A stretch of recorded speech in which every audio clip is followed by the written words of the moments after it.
Hello there, and welcome to Gravitonic. I'm Nick, and today I want to talk about why I'm a little bit skeptical about some solutions to general relativity, and why not every solution to the Einstein equations, which are the main equations of general relativity, are actually physical. You see, the content of the Einstein equations was well put by John Wheeler into a simple phrase, which is that matter tells space-time how to curve, while space-time tells matter how to move. And typically, what we understand from this phrase is what we would expect. So you would ask, what is the gravitational field of the sun? So how do things move around the sun? You just solve the equations for the sun, and you get the geometry of space-time, and then you know how things move in this space-time. So this is one way of thinking about it. You pick some matter, you find out what is its gravitational field, and then you know how things will move on that gravitational field. Of course, these things also have their own gravitational fields, so it's actually a quite complicated way of solving this, but it is possible. We can do very good models, we can understand how things should move around the sun. It is complicated to add in more objects and have, I don't know, the field, the gravitational field of the whole solar system, for example. But typically the way we do things is you have some model of matter, you solve the Einstein equations for this model of matter, and you see what you get. And typically what you do also is, okay, so what is the gravitational field near the Earth? Well, near the Earth, what is most important is indeed the Earth, so we can neglect some other things. When we ask, how does the Earth move around the sun, we can in principle consider only the gravity due to the sun, and then try to add in corrections, or try to solve the equations considering Jupiter and Saturn and the heavier planets and so on and so forth. And you have all these things. So that is the typical way of approaching things. But that is not the only one. You see, this is the way of thinking when you think that matter tells space-time how to curve. But there's a different way of coming at it. The Einstein equations go both ways. So actually, if you just say, I want space-time to be like this, you get an equation telling you, okay, if you want space-time to be like that, you need matter that behaves like this. So instead of picking matter and solving for the geometry, you choose a geometry and you solve for the matter. That is perfectly possible within the Einstein equations. And it leads to quite interesting things. You see, if you ask me, what are the solutions to Einstein's equations? The answer is all of them. Any geometry for a space-time is a solution to the Einstein's equations. The only thing that stops you from picking that as a solution is the question, does the matter that we use in the solution is physical? I think I said it wrong, but anyway. If the matter is physical, well, then sure, that is an interesting solution. If the matter is not physical, then things get quite weird. And we get to a solution that doesn't really seem useful. It is a solution of general relativity, but we can't really take it seriously because it can't exist in the physical universe. Simply because the matter to create that configuration does not exist. And that is why we often impose conditions that are called energy conditions, for example. These energy conditions, there are four main energy conditions, which are the null energy condition, the weak energy condition, the dominant energy condition, and the strong energy condition. The strong does not imply the weak, but the dominant implies the weak, and all of them imply the new energy condition, so it's sort of weird. But essentially the content is, we require matter to be somewhat physical. So, for example, the weak energy condition requires that every observer will see that matter as having positive energy. And many things that we know in real life, at least in classical physics, do obey that.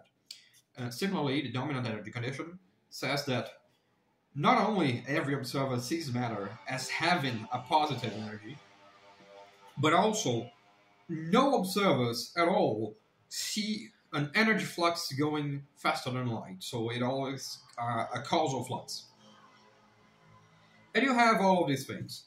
So these energy conditions are restrictions that we choose to put in the Einstein equations to say, hey, is this actual solution really physical, or is it just a mathematical solution that we shouldn't really care about because it can't be made in nature?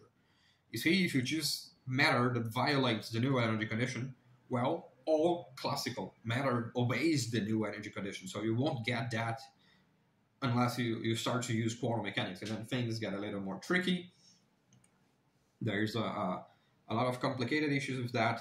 Quantum mechanics can violate these energy conditions.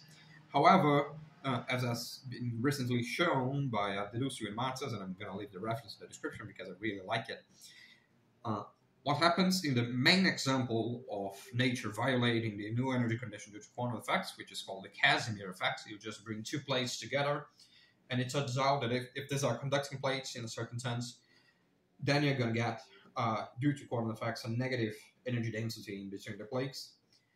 However, what happens, as they showed, is that in order to keep the plates like this, and to prevent them from just collapsing and crushing and whatever, and making the region with negative energy vanish, you have to put some struts in here to hold the plates apart.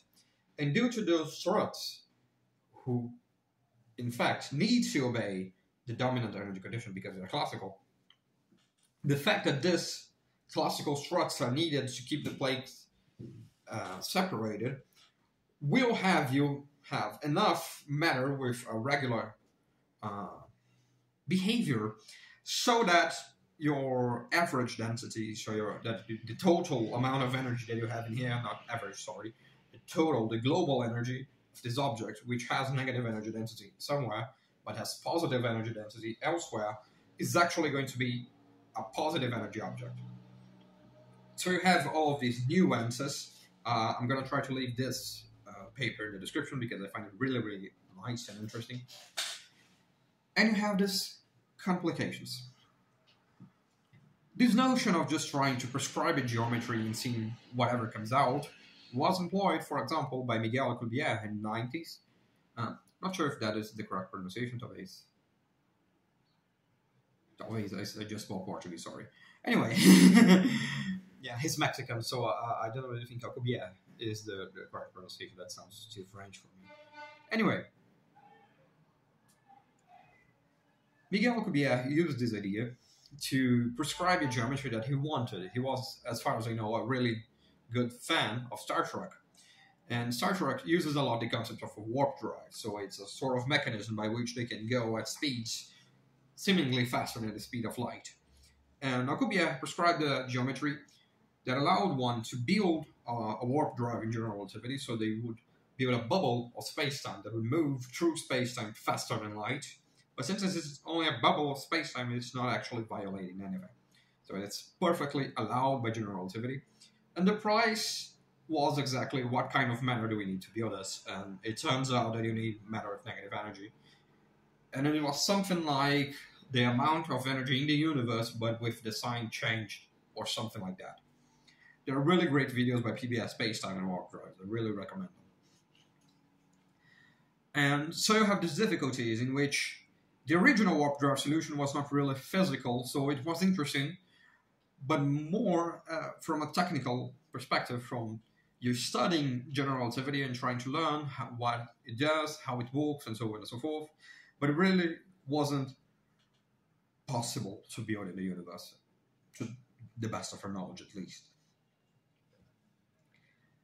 And that is how I feel about nowadays. As far as I know, people working in warp drives are working towards more physical warp drives. So I think they managed to get the negative energy you need down to the mass of Jupiter with the sign changed or something like that. So you still have some things with negative energy, and you try to get rid of them to the best of what you can do. And there are complications and so on and so forth. I'm not really an expert in warp drives, so I'll try to stop talking about them for now. But it is an interesting field in my opinion, and I definitely don't know enough about it. I do want to learn more about warp drives. But these reasons, these physicality reasons, the fact that general relativity allows for a lot of solutions, is what makes me a little bit skeptical about some solutions in general relativity. So I've seen posts in social media, mainly by other people doing science communication, who are saying, no, it took us, I don't know how many years to figure out to observe black holes, or to observe gravitational waves, or to observe the expansion of the universe, and etc., etc. And they were asking, how long will it take for us to observe a wormhole? How long will it take for us to observe a white hole? And those are quite difficult questions because it is not, at least in my opinion, it's not really obvious they do exist. You see, general relativity does allow for a lot of solutions. So wondering how things would form and how things would behave and whether the matter that you need to build them exists in the first place, it's something important. You can't just say, oh, GR has this prediction, so it must be true. You actually need to take a look and, okay, GR has this prediction under these conditions. It has this prediction, but it violates the new energy condition, so it is very unlikely that it exists because all classical matter we know satisfies the new energy condition. So you need quantum effects in here, and we have to wonder whether those quantum effects would be large enough to produce the amount of negative energy you need, and so on and so forth.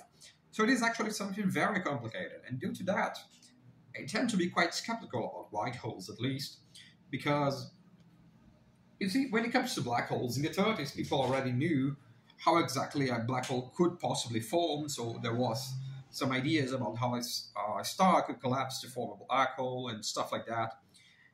But I, at least, I mean, I'm not the only person working with relativity in the world, so surely there are other people around there who might know this better than me. But I, at least, don't see how exactly a white hole could form. So it's difficult for me to actually look at a white hole and say, oh, okay, it could form by this sort of collapse or this thing, and etc. So it gets quite complicated to wonder how exactly such an object would be able to exist in physical reality. Perhaps it does, but I tend to be skeptical about it because I don't really see a reason to believe in that. The only reason I can see is actually, oh, GR has a solution that includes a white hole, or, for example, the Schwarzschild solution does include a white hole and things like that. The Schwarzschild solution is the most common solution for a black hole. It's a black hole with an eternal black hole, so it is a black hole that always existed. That is not the case of regular black holes, who, as far as we know, are formed by collapse or were formed very near the Big Bang and stuff like that. And you have an eternal black hole, which is not exactly what we observe, and due to the eternalness of this black hole, it also has a white hole, which is sort of its partner. It is not something like, oh, you fall in the black hole, you come out of the white hole. That is not what happens, at least not in that space-time. What does happen is that you fall into a black hole, you die, you stop existing. Time ends in there. While in a white hole, time begins in there. So things can get out of the white hole, and that's pretty much it. I don't really see any argument for one to think that you fall into a black hole and you come out of a white hole, or anything of a portal-like nature for black holes and white holes. Wormholes could be some sort of portal or whatever, and they are a little bit more thought like that. But there is all of this difficulty in understanding what exactly things are and whether they could form at all. So I don't really see a reason for how a white hole could form. And just pondering, well, does GR predict the existence of white holes? And the answer is sort of, because while it is a solution, you still have to ask yourself, is every solution that you find to GR physical, or is it just a mathematical solution that doesn't really apply to your universe? GR is a really, really vast theory, and it has a myriad of predictions. So you have to actually be skeptical about which solutions are just solutions of the mathematical equations, and which solutions actually matter in the real world. Which solutions actually can describe objects that exist in the real world. Due to that, I tend to be a bit skeptical about this more complicated and psychom-like solutions of general relativity, such as white holes, wormholes, a little bit about warp drives, although that makes me really sad because I want warp drives to be possible. But it is complicated for you to actually ask yourself and believe in, hey, does the solution exist? It is far more complicated than just solving the equations. And I think that is what I have for today. I must warn you, if I haven't already, that I'm not really an expert in warp drives or white holes, so don't just take this comment as, oh, these things don't exist. No, what I'm mentioning is you should be skeptical, so don't trust blindly. But there are excellent scientists working in warp drives, wormholes, white holes, and that is very interesting, and I find it very interesting, and I hope for these things to be true because they are amazing. The thing I'm mentioning is I don't really see a reason for us to be very, very hopeful about their existence and very, very sure, at least with my present knowledge. There are, of course, many other relativists in the world who might disagree with me, and that's part of life. And I'd love to hear their comments and what they think about this. I think that's it for today. Thank you very much for your attention, and cheers.